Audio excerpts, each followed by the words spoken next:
And it's Monday, y'all, and I hope everybody had a great weekend. And my main man, Jersey Fred, what is popping, my brother?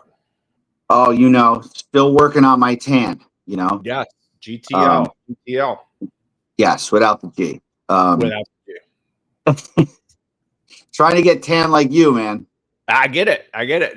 Just wait, man. I got a couple weeks here. The 2 weekends in a row, I'm going to be out, and it's going to be a lot of golfing, a lot of outside, and we're going to talk about that in a little bit. But Fred's brought to us by the Breville Barista Touch. This is an unpaid sponsor. It's just going to show how much I'm loving this bad boy. I'm jacked up every morning, making my own coffee. The Starbucks on Avon and Rochester Road has officially closed. I single-handedly put them out of business. Okay, I can't back that up, Fred. But it's going to happen. But they're on the verge. They're on the verge. The books aren't looking good. Yeah. All right, let's start the show off with this, Fred. I'm going to throw this out to you, and it's just paying homage to my guy. I was going to come on and rip my shirt off. You should. But, nobody needs to see that. If this is, I don't know what it is. This song gets you fired up. Yeah. I mean, R.I.P. the Hulkster. Scary. What's that? You go ahead. I mean, I was always a big fan. I think that, slamming Andre in WrestleMania 3, fucking huge.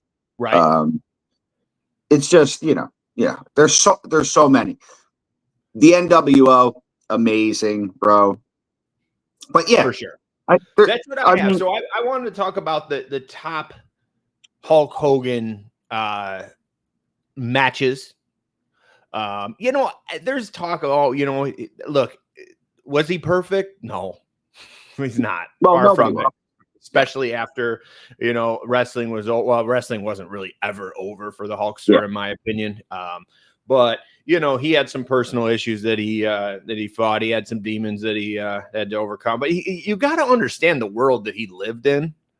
I mean, I was talking to a friend yesterday. He's probably he's the oldest one of his generation. All of his friends are dead. Yeah. All of his friends, all the guys he wrestled with. Scott Hall, Andre the Giant, the Ultimate Warrior. Who else? Piper. I mean, Piper, right? Yeah. Like, he outlived them all at 71 years old, which is crazy. Yeah. And that was a different time back then. I feel like they had a rough work schedule. You think they were wrestling 365 days a year, steroids, drugs. I mean, there's numerous podcasts I listened to that Hulk Hogan was on there, and when Vince Jr. took over for Vince Sr. and there was hey, you got to stay in this area, and Vince Jr. is like, no, we're going to take over the world. And Hogan just got attacked by a knife in a bathroom because he was in the wrong place at the wrong time. It was just a different era, man. But much respect for Hulk Hogan in his career. But yeah. Number one for me, WrestleMania 3, Pontiac Silverdome. Hogan slammed the Giant. The next one was WrestleMania 18, Hogan versus The Rock. Yeah. Which was a very good one. It was good, but Rock carried that whole match. Obviously.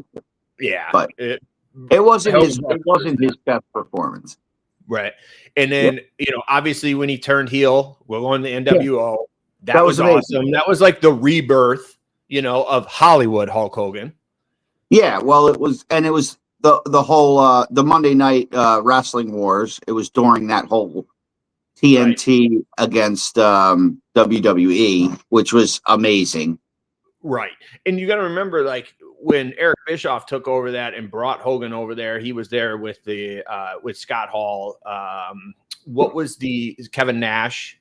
And, they call him Six Pac in the WWE, but he was, what was his name in NWO? I can't think of what it was. But that one. And then one of my favorites, is when he was, and my cousin Doug and I, we talk about this all the time, was when him and Randy Savage joined together to form the Mega Powers. Was one of my favorite. Like Miss Elizabeth in the corner, obviously the controversy with Miss Elizabeth and the Hulkster, you know. But you know, you got to pay tribute to, I mean, the guy who built wrestling on his back, man. I don't think, and they said this in there. I know you still watch to this day. Like they said, none of us would be here if it wasn't for him. Yeah, I've been off of it for a while. I did watch WrestleMania, and I will watch SummerSlam next weekend. It's at MetLife. Oh, is it really? Okay. Yeah. But yeah, it's tough to. I don't really keep up too much, but like during that period of time of the Nitro against Raw, I mean, dude, there was nothing better than that. Like couple of, or a year or so or whatever it was. Like I'd say it was a 3 or 4 year run. NWO was nuts. Like. It was so fun. I mean, that was my like soft. So that would have been like 96, 97, 95, 95 to 98 was basically my entire high school career. High school. Early 2000 too, though. I think it got to 2000, like right around there. Yeah. High school to college for me. Yeah. It was fucking awesome, dude. But yeah, shout out to the Hulkster. But it was a crazy week. Not only did we lose him, but we lost Theo Huxtable. Yeah, fucking Theo, man. You know, like, and I. Go ahead. Listen, I've said this before. Nothing to do with Theo, but body surfing's not for everyone, Brad. As soon as I watched, I forget what it was and how he died, right away. I thought of you, Fred. I sent you a text message. I said, Fred, enough of your games. I know that body surfing is like second nature to you, but look at what happened to Theo. But and my response to you was, Brad, I don't do it for me. I do it for the people. Exactly. And I'm going to continue doing it for the people. You think I want to do that? You think I just want to ride waves all day? Like, no. I mean, I do it for the kids that jump up and down at the shoreline and say, Daddy, look, Daddy, can you do that? And he says, no, son, I can't do it. Freddie does that. But Theo did. Theo tried. Theo tried to be, he tried to do, what he shouldn't have been doing. And I mean, that's a tough situation for him though, in all honesty. Like, I don't know if it was like, it was Riptide type stuff. Yep. That's what they said. I think it's good with them too, which is terrible. It's, you just have to, like, I don't know, especially when you're overseas, like they don't have the same, I feel like anytime I was like outside of the country in the ocean and stuff, there's never any like information about tides and like, and just head out there. And there's never a lifeguard. Like in Puerto Rico, there's not a lifeguard. No, when we've been there. Yeah, there was no. They're just having a good time. You broke a boogie board in half.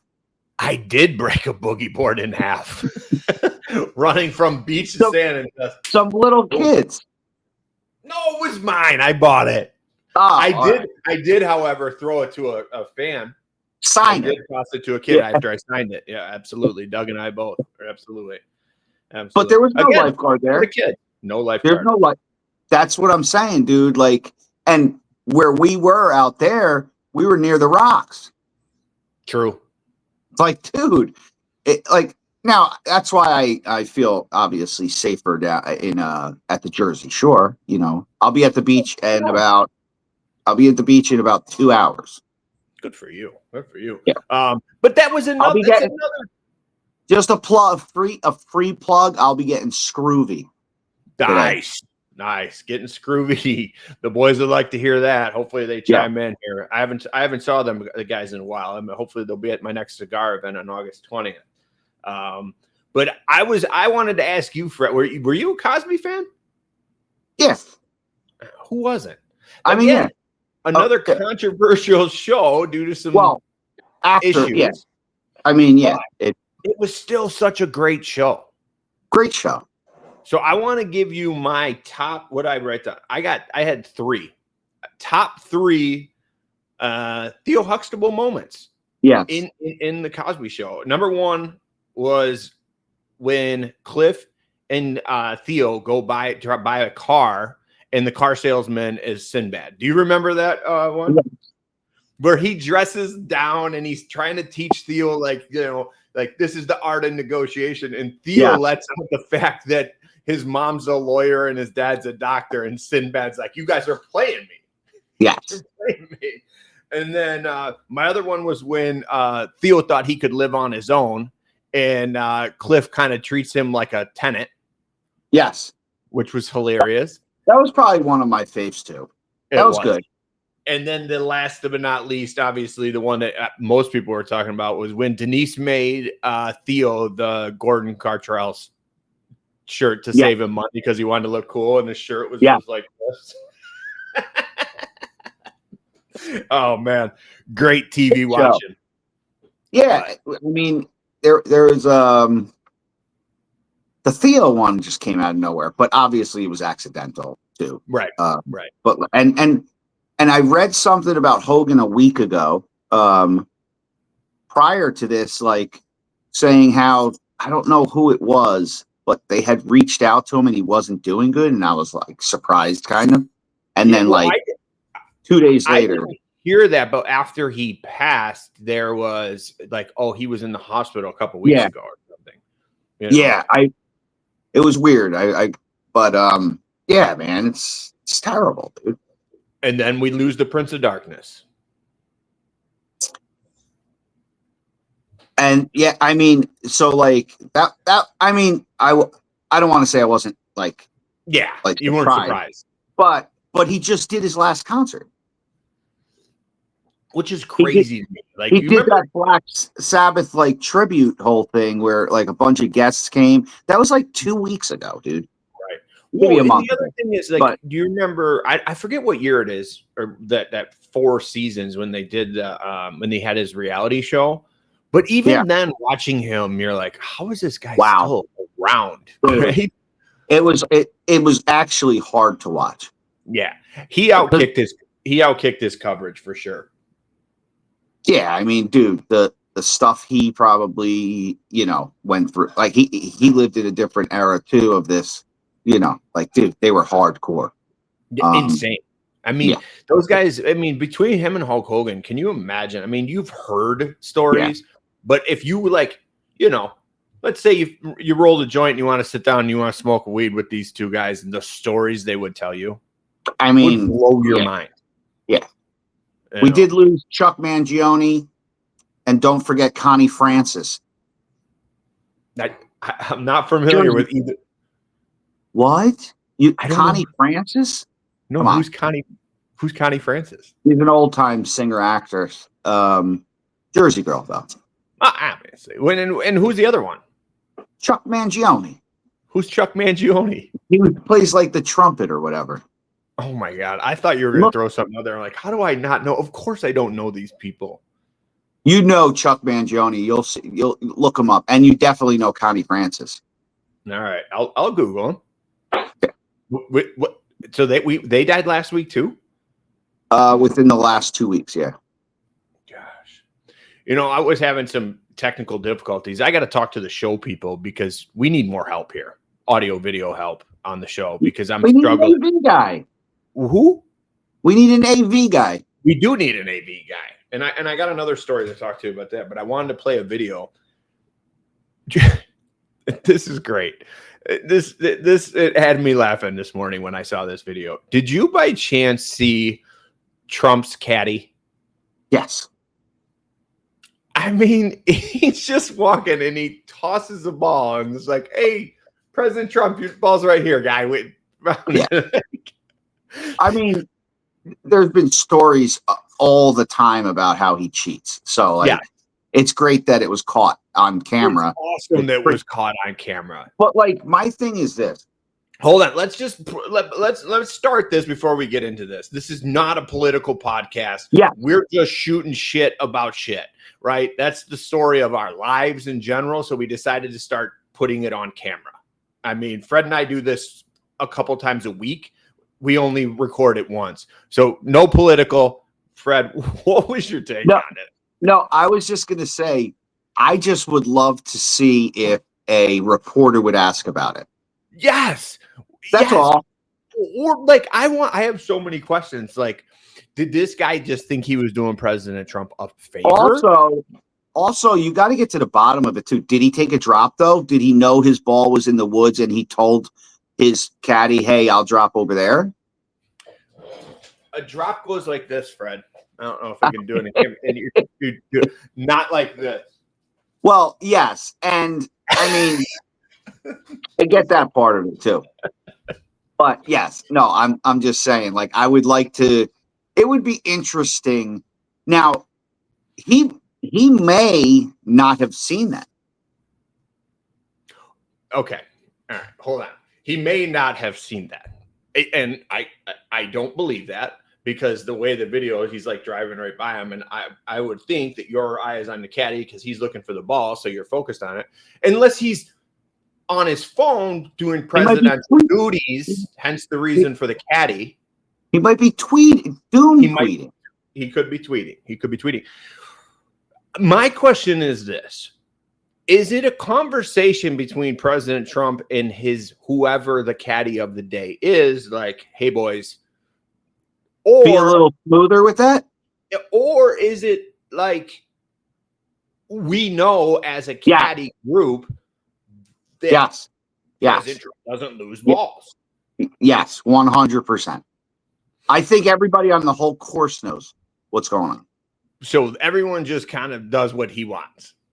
Yeah, they keep it moving. Play it as it lies. Yeah. Play it as it lies. Absolutely. It's like I almost sent that to one of my I was in a foursome for like a couple of years before I had moved out there to Michigan, and I had this one of my buddies in our foursome we used to always like yell at because he was always the guy who was like, "Found it!" Like, yes, and you're just like, dude, you were nowhere close to that area, like so. You didn't find it, like, you know. And listen, we're not on television. Here's my favorite: you always do this, especially if you're playing in a competition. It's like, what are you playing? Oh, it's Max Fly. Yeah.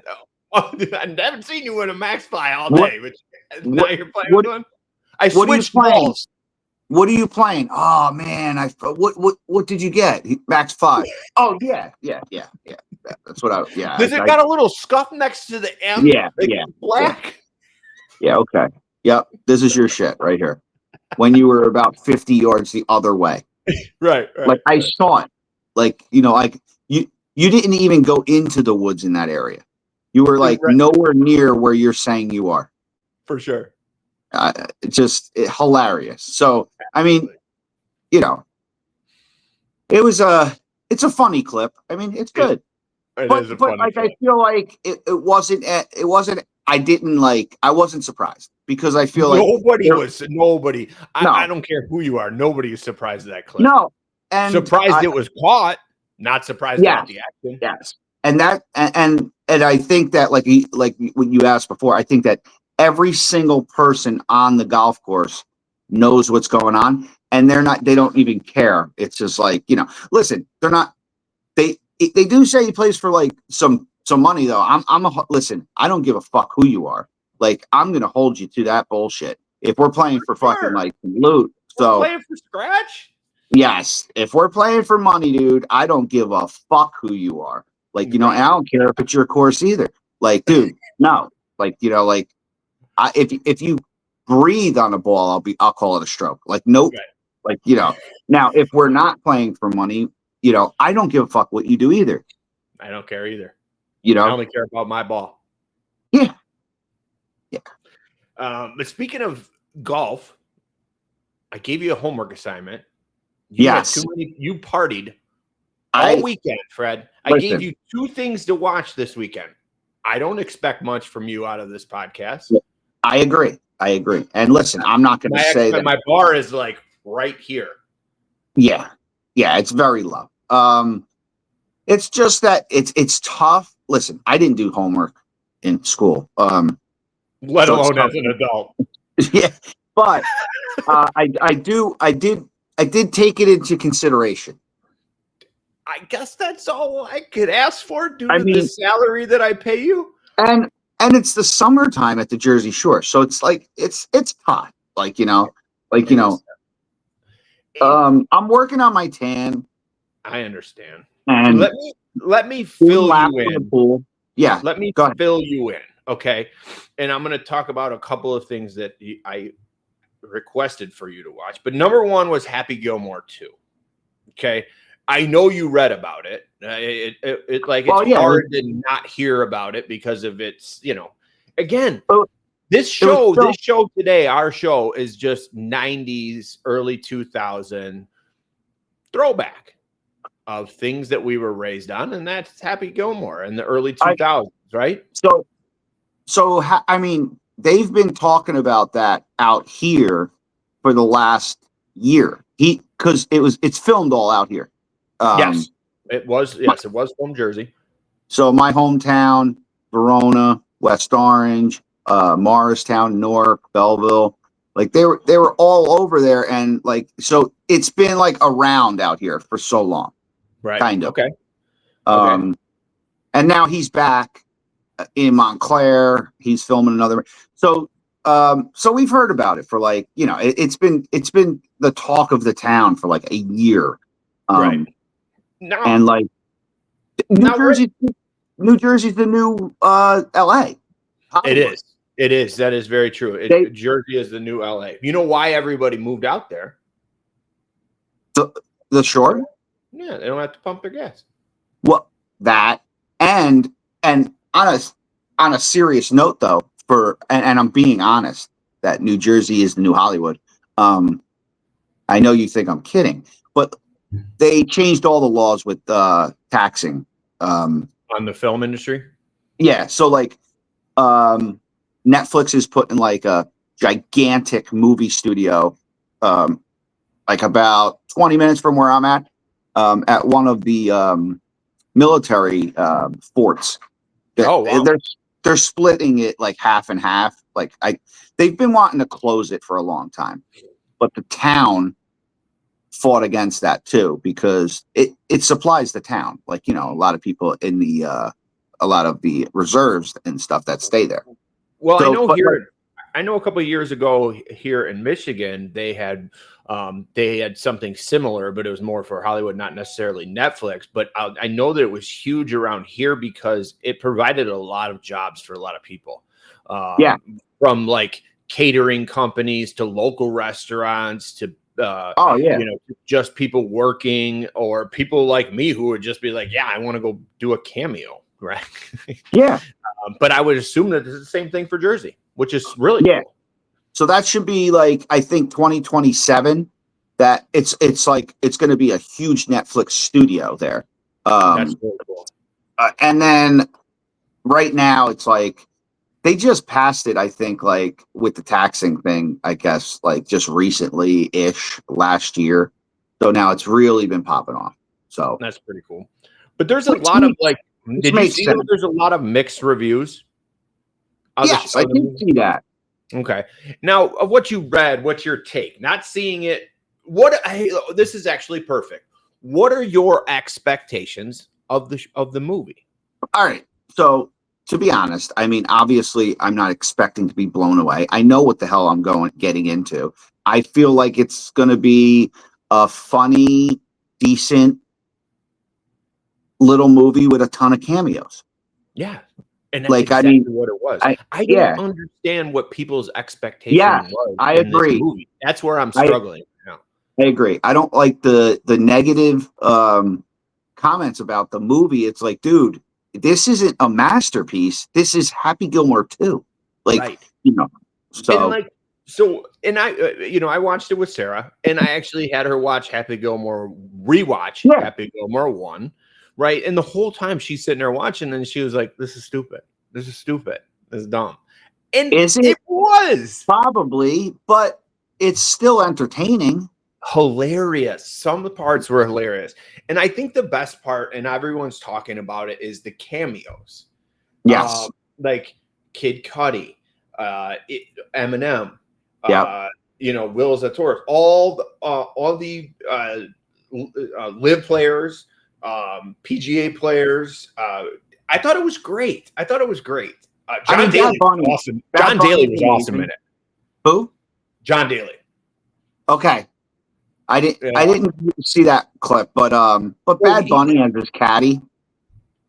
He was awesome. He's amazing. Let me go back to the John Daly thing, because a lot of people watched it already, so I don't think we're gonna have too big of a spoiler. But John Daly wasn't just a cameo in the movie. He was like Sandler's boy, Happy's boy. Like, he hung out in his garage and just chilled. Like, he had left at one point to go, pursue the golf thing, and he looks at his kids and he's like, "Don't forget to feed John Daly 3 times a day." It was awesome. But I'm curious, people, drop in who you thought as the best cameo. I had 2 of them. I wrote them down here. I'm gonna get my thought. Oh, my 2 best cameo. One was Bad Bunny. I thought he was awesome, being Happy's thing. But the best part for me, and it's got a little nostalgia with it too, and I hope my buddies from high school watch today's podcast, is there was you remember the blonde guy from the first one, the blonde kid who ends up being his caddy, and he picks up the clubs, and Happy Gilmore's like, "Where are you going with my clubs, punk?" And he thinks he's trying to steal them. Well, in the Happy Gilmore 2, they insinuate that Will Zalatoris was that guy. Are you following me? Yeah. So it was, and so like they flash back to that part of Happy Gilmore 1, and Happy's like, "Are you still mad about me choking you out?" And he's like, No, it's cool. But as the movie progresses, you see that Will Zalatoris has some underlying feeling of Happy Gilmore and how he was treated. And I had a buddy in high school that had blonde hair, and we always used to say that was him. So, like, again, the movie did what I wanted it to do. It brought back some great memories for me. There was some great cameos. It was hilarious. Yeah, I mean, I think there's over 70 cameos. Yeah, it was awesome. Awesome.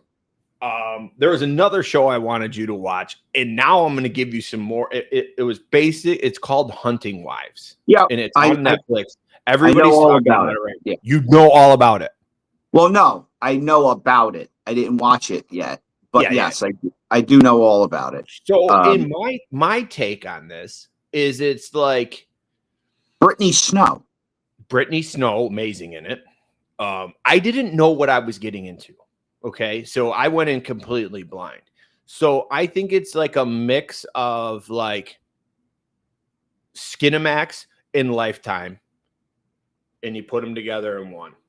Okay. It's soft porn with a plot, Fred. Yeah. I mean, in some situations.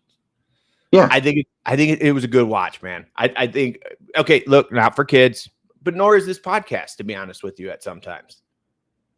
No, not at some point. But you got to watch it. I know Mary would like it. Yeah, Sarah was contemplated a couple different times to start it. Yeah, I want Mary's feedback. In fact, I'm going to give her the homework of this week. Yeah, and I'll shoot her a text in our text group which involves the 4 of us, and I'll have Mary get on it. Sarah was like, I think Sarah's take on it was like, it's like a bad car accident. Yeah, you can't help but watch. You don't know what's going to happen next. I could definitely see that. When Sarah and I watch movies like that, and there's a lot of different drama going on, you can tell her anxiety, like, goes through the roof, right? So it was an interesting show. It was awesome. So we'll get on it. But the nice part is, I'm taking a 2-week vacation. I told you it was 1. It's going to be a 2 week. So we're off for 2 weeks. For you. I know. I'm excited. I do deserve it, Fred. Yeah. I turned 46 on Wednesday, and then I'm going on vacation, going to Boston. But we'll get into sports now, and I'll start with it. Fred, I bought my tickets. I'm going to Fenway. Have to. I'm so excited, man. Yes, dude. Fenway is one of my favorite stadiums. And now that says a lot coming from a Yankees fan. Well, as a baseball person as well. I mean, you can't. I mean, Wrigley, Fenway. I liked the old Yankee Stadium. I like the new Yankee Stadium, but I just mean like for baseball purposes, the one stadium that I missed out on that I fucking would have loved to see is Tiger Stadium, with that whole like porch, in the right field, like the upper deck and lower deck look like a porch kind of. I missed out on that, man. But but I did get to see Fenway. I did get to see Wrigley. Fenway is fucking awesome, dude. Like, so, I always said that I would like to go to Fenway because I've only been to Fenway 2 different times, for 2 different series, and they were both Yankee series. I would like to go to Fenway without the Yankees playing. Okay, fair. Like that would be kind of cool.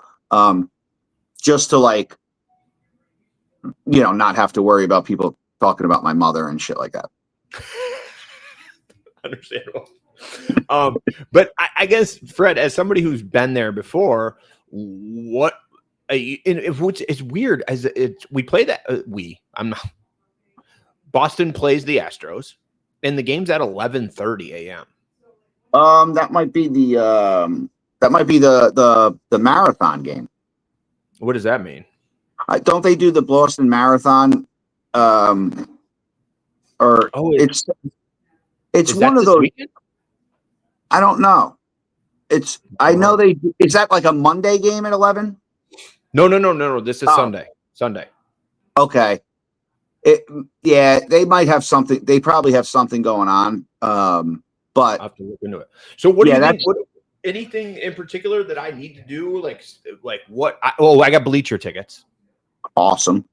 It's supposed to be hot. Sarah doesn't know this yet, what she's about to get into, but I had to do it. I had to pull the trigger. Yeah, you definitely got to go to fucking Fenway, dude. When you walk into Fenway, it's pretty cool experience. Just to see the Green Monster and stuff like that. Like we had seats. Like I said, I've been there 2 different series. So for 2 games each series. Okay. So we kind of bounced around a little bit with our tickets. So one of our tickets was down the left field line, in the outfield spot, foul territory. But when you could actually see the whole Green Monster, and there's all dents in it and stuff, and it's just badass, dude. It's a really cool stadium. And it's a good time, dude. You're going to be walking in you'll see. I mean, you'll be walking in a neighborhood, and next thing you know, you're at Fenway. You're in a neighborhood. Yes. Interesting. Yeah. So it's not in downtown Boston? Well, it's the section it's in is in a little suburban it's crazy. It's just you're walking down, and then you're it's this building right here. It's crazy. I can't wait, man. So that's actually Sunday. That's awesome. So shout out to my buddy Jacob Leach, who's getting married this weekend in Boston. So we're going to go out there. We're going to play some golf on Friday, wedding on Saturday, game on Sunday, home on Monday in the late. And I'm looking forward to it. Oh, one last question, and then we got to get on and talking a little bit of sports. Should I wear a Boston hat or should I wear a Detroit? First of all, you should never wear a Boston hat. Okay. No matter what. Are you saying this as a Yankees fan or a baseball fan, Fred? I need you to take the Yankees hat off, and you're a baseball fan. I'm just going to say this as a human being. Okay. Never should you ever wear a Boston hat. Okay. Okay. So my Tigers hat's legit? Yeah. I mean, listen. listen, I've been there for the Yankee games. I don't want to get into the Boston Yankee thing. Not yet. I don't want to. Not yet. I don't want to go on that tangent. But yeah, the D hat, the Old English D. I mean, dude, come on. Yeah, of course. Sure. You got to rep your city. Yeah, you don't play into their little thing. And like I said, again, you should never put a Boston hat on in any situation, unless you were in the wedding party and they had this like cute little thing where you guys had Boston hats. He's maybe from Michigan, he's been out there. He's been out there a long time, and he's like kind of converted to a Pats fan. So I'm assuming he's kind of a Red Sox fan. But he grew up here, so like I give him shit. Like just jumping on Tom Brady's bandwagon. But with that said, I guess let's kind of lead into baseball. First of all, let me talk. I'll get some feedback in here, and I'm going to say this. Everybody in Detroit, calm the fuck down. And I know Fred says this all the time about Detroit fans, and I wholeheartedly agree with them. You guys are idiots. You guys are idiots. Like, calm down. The stuff that I saw this weekend, Fred, on Twitter and local news media, like, we don't even have a offense to compete for a World Series. Dude, we are first place in the division. Fred's been saying this about the Yankees the whole time. Calm down. We have a little bit of a slump. Like, School takes a loss. They're like, oh, you're like Paul Schemes now. First of all, you're not even close, by the way. You're not even close. Like, calm down. They're in a slump. They won last night. They put up 10 runs. Like, Detroit fans are just sometimes annoy the shit out of me. I agree. But I did have this conversation with Mayor, and I said, if every team, it's a game of it's a season of runs, like what I mean, like you get hot and cold. If you get cold as they did, 1 of 10 after the All-Star break, and you're still 8 games in first place, there's nothing to worry about. Now on the Yankee side of things, getting cold and Toronto getting hot. Now the Yanks are 6 games out, so that's a much tougher position to be in. And but not to mention the Judge is out for 10 days. Yeah. And, we lost. We're still like a fraction of a team that we should be it's, and I'm okay with that. Like, I don't give a fuck. Like, I still think that if we can get healthy and get some guys back, we could compete. I don't know if this is, this is our ideal fucking situation when you lose 3 starters out of 5. It's like, there's not much you can I feel like a lot of the Detroit frustration is like I said, I think I said this to you too, like just banking on that Scuffle game. Like, it's like, and then when you get into the playoffs, it's like you're just like banking on the Scuffle game, and if Scuffle loses, it's total. Like, there is like no hope left. And he lost this weekend, and that was part of the uproar. Yeah. Offensively, we can't even compete. Like, what are you talking about? Like, absolute clowns. It's such a long season, and it was a huge luxury that we had a 12-game lead in the division, right? But that's why give some back.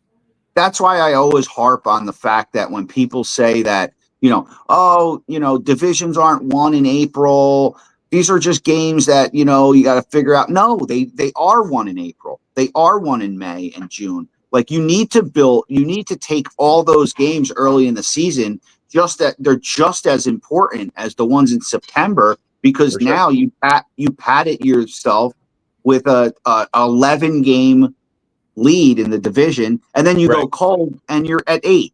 Who gives a shit? So absolutely. So every game counts, and like everybody in April, they try a bunch of different dudes out. They tried a bunch of different pitchers here and there, like a lot of these clubs and stuff like that. And it's like, dude, you got to play every game to win, because when we get down into September, you'll see there are going to be some divisions that are 2-3 games Yeah, every game. Half game out. So how are you going to tell me that games in April aren't as important as games in September? Dude, it's still do the numbers game. It's still a fucking game, you know. You've said it for years. But yeah, I don't think that there should be any panic in Detroit. Because I also don't see like Cleveland or Minnesota or anybody getting hot. Yeah, I mean, look, that helps. It helps that we have a weaker division. It absolutely does. It looked at the beginning of the year that you were going to have the best division in the AL because everybody was on fire. But now that we're at the end of July.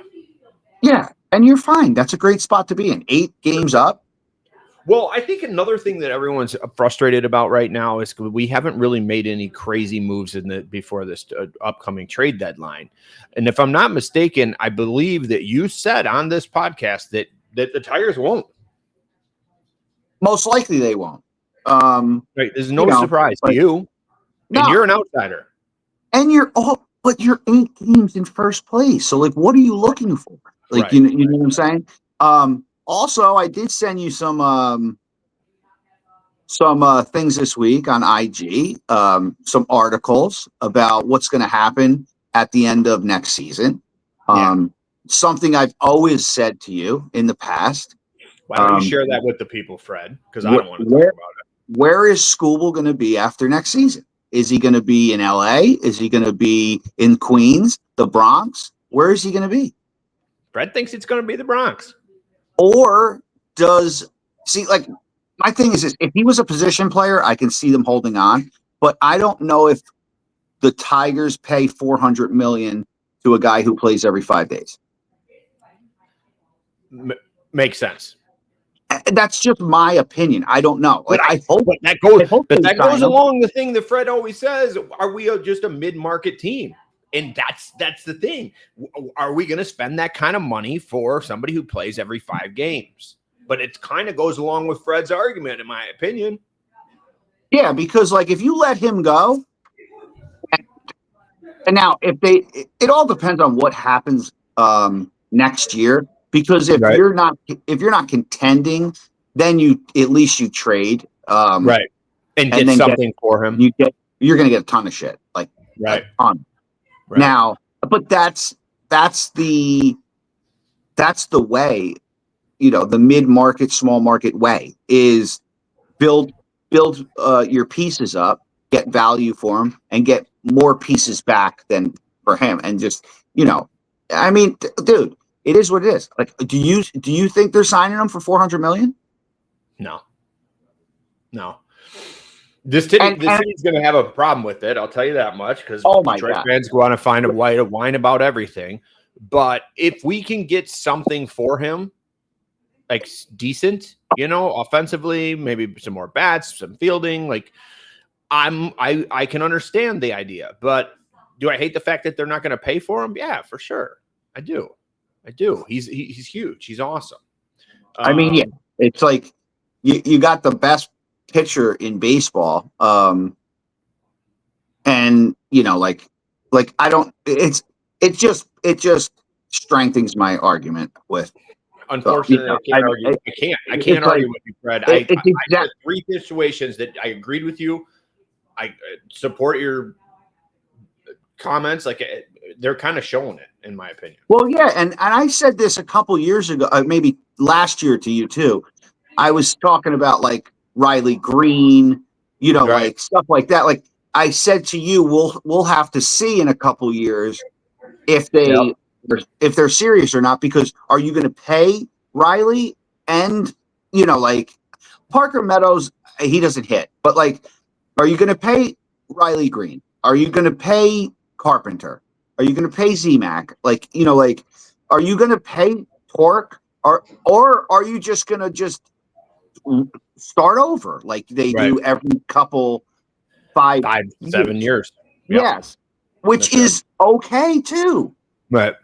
But don't tell me there's not a difference with big markets and mid markets or small markets.